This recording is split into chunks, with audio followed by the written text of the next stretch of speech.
Mula po sa balitaan ng ating himpilan, ating pong binabalita, dalawang bakla nagdeklara ng bankruptcy.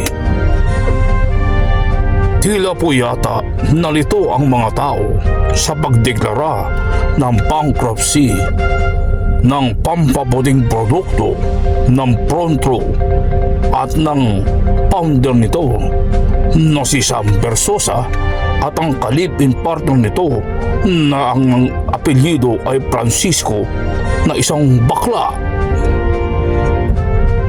Hindi po maintindihan ng mga investor ang galaw ng ginawa ng mga ito.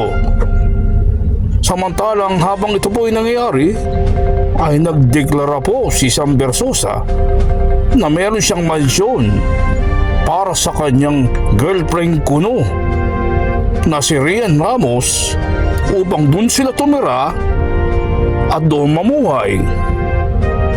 Ang tanong po, talaga bang si Rian Ramos ang gusto nito? At babae ba talaga ang gusto nito?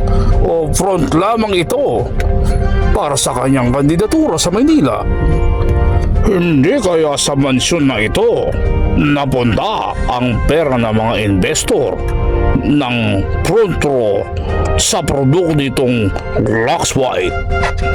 Kaya ang tanong po ng taong bayan, Lux White pa ang gamit nyo?